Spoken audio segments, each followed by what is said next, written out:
Hey guys, this is the Shine series, I mean Race Survival series, and right now Shine absolutely crushing it. Movie did have a couple wins at the beginning against Hyuk and Speed, but since then it has all been about this man, the very experienced pro gamer Shine, taking out Movie, Scan, YSC, and Barracks, all in varying manners. Doing a fantastic job here so far, and now Shine is one win away from taking down this week's Survivor Series. Tyson will be his final opponent. And here's the thing, for Tyson, I mean, Protoss can still win this whole thing. Tyson just needs to beat Shine, that's already hard, and then beat Beast. Right? So, I mean, it's a kind of a tall order for a Protoss like Tyson, but he is very good. He's been getting a lot better. So the possibilities are there. But so far, I gotta say, I have really been enjoying watching Shine's play. He's very much on top of everything. And can't wait to see what he's going to pull out against Tyson. Is it going to be a quick attack? Is it going to be just a macro game? It's really hard to say because Shine has been showing us a wide variety of moves. Now, here we go. Should be a gateway, I think. There it is. And going to go ahead and scout. This map, by the way, is Allegro. And this is basically just an alternate version of Largo. You know, Largo is a ladder map right now. We've seen it used quite a bit, but Allegro is just kind of like, I don't know, it's just a little bit different. In fact, I don't know if it's more interesting or not. To me, it looks more interesting, but I think that's because I play on the ladder map Largo so much, but they're very, very similar. Now, anyways, as he gets over here and scouts, he's going to see, you know, hatchery first, spawning pool goes up, all very standard stuff. And while we kind of wait for this Zealot to make and come across the map and start some harassment, I do want to ask you guys if you wouldn't mind subscribing and hitting that notification button. I'll love you a lot if you do. Thank you very much, and thanks for watching ArtosisCasts. I'm really enjoying this channel, and hope you guys are as well. All right, so Zealot coming out, walking across the map. Now, I've seen actually a lot of different opinions on how many Zealots you make against hatchery first. I've seen some people say you make 2, and then Nexus. Some people like to just rally the Zealots non-stop until it's pretty clear that they're giving you diminishing returns. But, you know, I'm not sure exactly what we'll see. Wow, he pulls it back at 1 health. That's pretty good. But yeah, I guess we'll just kind of wait and see here what the choice is. He actually goes all the way up here, sees the Overlord, and turns around. Second Zealot. And he's got a third started, but goes Nexus. That's interesting. It's not really what I was thinking he would do. I didn't think he would turn around like that, but I've definitely seen and heard of this type of response. Now we see another pylon going down here next to that Nexus. And 3 Zealots are out. I mean, that's not an insignificant amount of Zealots. We don't have a Forge as of yet. Shine going forward with these Forlings. Looking for a way to run around. He's trying to be annoying. Obviously, the Forlings can't do anything against 3 Zealots. Like, they would not even scratch them. But runs up, and he's going to micro a little bit. He's going to be a little bit tricky. Now, look at this. You might be wondering what is going on here, letting that 1 Zealot fight alone. But you want to block the ramp, because if the Lings get in the main, you can't really catch them. In this area, it's so tight, the Lings can't mic around too much. But once they get up here, they stay alive as long as the Zerg has the APM to do it. Now, 4 more Lings being sent across the map. Layer has already been started. We'll see if he goes into that speed upgrade, or if he's going to save the gas for something else. Forge is coming up, as is that Cybernex core. This was Cybernex core before Forge, so you can see once again, you know, the echoes of Mini's Protoss vs. Zerg style coming through in all the modern Protoss players. Even though Tyson's been around for a while, I feel like he's coming up pretty strongly right now, so a lot of that has to do with adapting yourself to some of the more modern plays. Third base, droning up, and we do have that speed upgrade that we were wondering about for Shine. Not uncommon when you're going for the layer like this. Stargate coming up, and the Overlord sees that, pushing out now. Now, a 4 Zealot push across the map. This is mostly for scouting. You don't really expect 4 Zealots to do anything, but like you kind of pressure the Zerg even by walking out, especially if you're out of Overlord vision. Right? Like he's just kind of out of vision. The Zerglings are looking for it. They're looking for the Zealots. They're kind of making sure and double sure of where everything is at. Because he does not want the Zealots to just appear at his base. It comes up with that speed upgrade. Sees that all of the Zealots are in fact at the natural right now.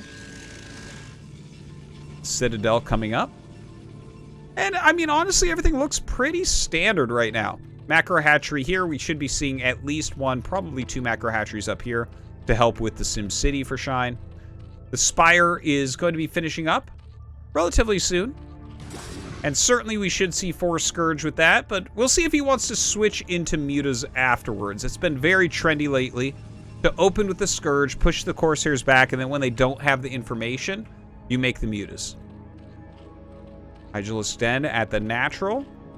There is one of those macro hatches. We might be seeing an evolution chamber pretty quickly here as well. Yeah, I just saw that pop up right there. So that's going to allow him to get that ranged attack for his Hydras. And it certainly, with that going down, certainly looks like he wants to focus more heavily on Hydralisks. But that being said, right now we have +1 carapace. And one thing I want to mention that not everyone's familiar with, these Zerg buildings, you can't tell if they're making anything, right? If they're upgrading, yeah, that's what I mean to say, right? Like, they don't pulsate differently. They don't have lights like Terran buildings or anything like that. They don't spin like the Forge or the Cybernetics Core, which isn't doing anything. They don't blink like the Stargate. So, yeah, the general rule, it's like about half of the Protoss buildings show you that they're doing things. All the Terran buildings show you that they're doing things, and none of the Zerg buildings. So he doesn't know that, wow, Lurker upgrade, +1 ranged attack, and flyer carapace. What in the world is this? What am I looking at? Who gets the Lurker upgrade before Hydralisk speed? Normally it goes Hydralisk speed, Hydralisk range, and then into the Lurker upgrade. Now this is amazing. This DT comes out. You don't get a verbal cue that you're under attack when you're getting 1 hit by a DT. So he gets 9 Zerglings. That's insanely valuable right now. Those 9 Zerglings were actually pretty important for Shine. Not that they were going to like win a battle against +1 Zealots or anything, but they give a lot of scouting intel, threat and counterattacks and things like that. And it looks like he's going into Lurker Ling. Like, if I had to guess here, because he's just not getting Hydralisk upgrades, right? Like, there's no speed and no range. So, yeah, I don't know, man. Very interesting stuff. But a lot of Lurkers are being made.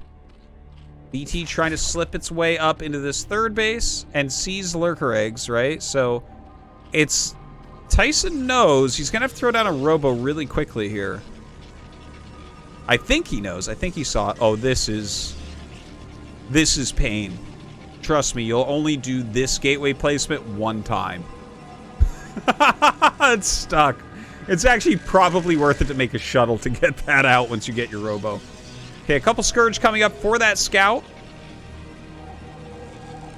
Corsairs sitting in the natural over the cannons. Psystorm is on the way. The Zealots starting to walk out now. The +1 attack as well as Zealot legs are almost done here for Tyson.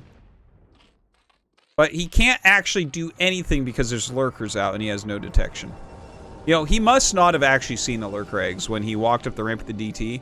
I think he just saw eggs and just assumed they were like eggs that were morphing, even though they were slightly out of position. You know, you're moving so quickly, sometimes you don't realize. So he runs up, takes some Lurker spines, and like you just have to make a Robo now. By the way, Dark Archon being made, very interesting. Might think that there are Mutas on the way, and you know what? He is absolutely right. Mutalisks being made right now, a bunch of them in fact. So this is like, you never see this type of play that we see from Shine. He has gone for a regular Spire opening into quick Lurkers, which defends him perfectly against the Zealot counters, into the Mutas, which he already has the Carapace upgrade for. Beautiful. So different from anything we see from other Zerg players. This guy is truly an encyclopedia of how to play this game. So, really, really interesting. He's going to start chasing some of these Zealots back. Now, we have Oh, he's just going to kill the gate. That actually makes a lot of sense as well. All right, we have Maelstrom on the way. So Maelstrom is, like, amazingly important here. Like, if you get the Maelstrom down on the mutas, you can just storm them and kill them all at the same time. So a very smart move. We'll see if he actually can catch the mutas, especially when they're clumped up like this. Okay, the Scourge may have seen this Dark Archon. Dark Archon coming down. This third base, he's trying to take it. He's trying. He wants to bait him in, but I think Shine knows what's going on. And he just has to dodge the Maelstrom. Because once the Maelstrom hits, that's it. Oh, there it is! There it is! And a beautiful Psystorm goes down. And another one. Look at that. That was 11 mutas. He loses all but 1 to 3 spells. Crazy. So that is 1,000 minerals and 1,000 gas gone for a Dark Archon casting Maelstrom. And yeah, that's pretty insane. And don't forget that one of the DTs that made this killed 9 lings for free. Oh my god. Killer moves here from Tyson. Loving it. Now, this has gone into Hydrolurker. So it was Lurkers first, the Mutalisk Tech Switch, and now Hydrolurk. So the Hydrolurker is oftentimes used for containments, but a third base is already up. So he's moving towards it. Cannons are being made. Like, this is very low on health from those mutas, so it looks like he wanted to get it, but I don't think he's going to be able to. All right, a little bit of a containment on the high ground. Now, this map, like I mentioned, is very, very different from... No, well, not... I'm sorry, that's the opposite of what I've been saying. Very, very similar to Largo, but where it is different is the middle. In Largo, the middle high ground raised position takes up the whole center of the map.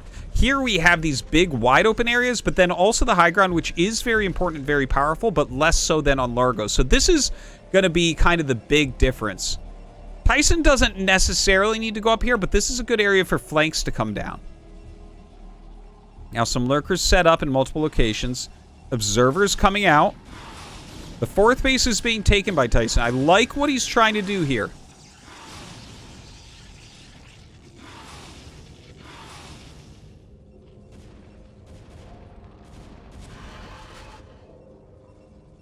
Okay, defends that, throwing down cannons. Oh! I actually hadn't noticed. He ran in with those Hydras and sniped a High Templar real quickly. Not bad, not bad. Very big army coming out right now for Tyson. Now, the one thing I honestly really want to see from Tyson here is just maxing out. Honestly, I think if he attacks in, he's going to have a terrible time. Okay.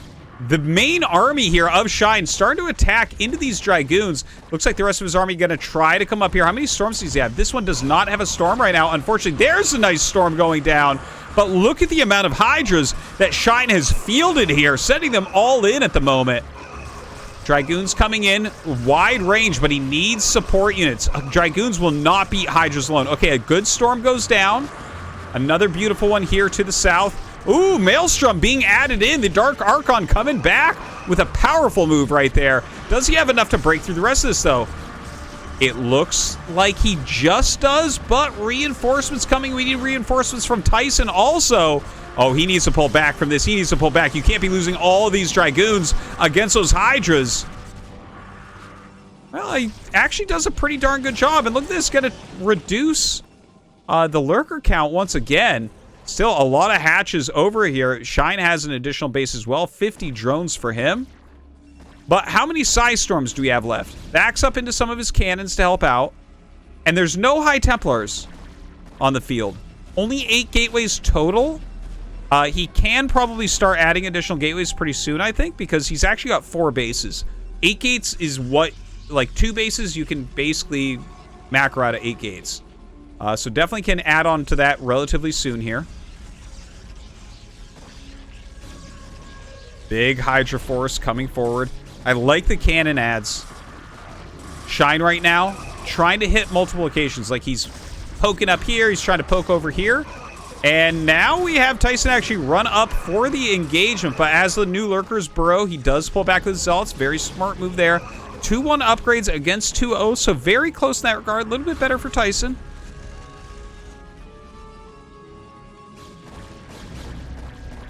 Another Hydra push up into the natural, just picking off units that he can. Ooh, the whiffed Psystorm there, barely getting any damage whatsoever. Enough energy for another Maelstrom here as well. Look, it's 13 Hydras being made at a time right now, so that is a lot of production coming out of Shine. Overlord's coming up now as well. Might be trying to pick off Observers in the next fight. The Lurker's definitely a very powerful part of this composition. Oh, gonna cancel out +3 attack. That's painful. It was over halfway done. A very long upgrade. Hydra's hitting into this natural.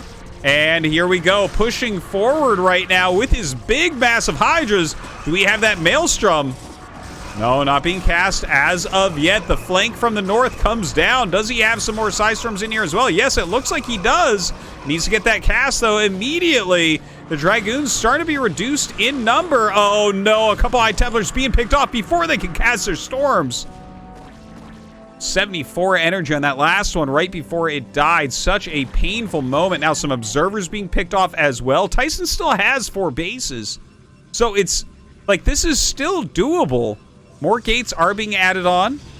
Got to set those rally points correctly. He does have a more wide open natural now, which is nice, but uh-oh, a big attack. Oh, he picks off the Dark Archon before another spell can be cast. Unfortunately, rip. And down goes that damage nexus finally for Shine. Shine starting to make some progress here. You can see the supplies getting much, much closer at this point as well. Another nice storm goes down. Shine pulling back. And now we have this base that's kind of an island of its own. It's got enough cannons you don't really want to attack into it, though. And now Shine is starting to put a lot of pressure into this natural area. Not the most efficient right there. Can Tyson come out, bully this all back, and retake his 4th base?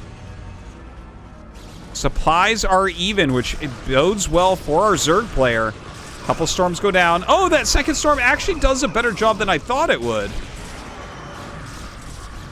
Continuing to try to fight back on these Hydras.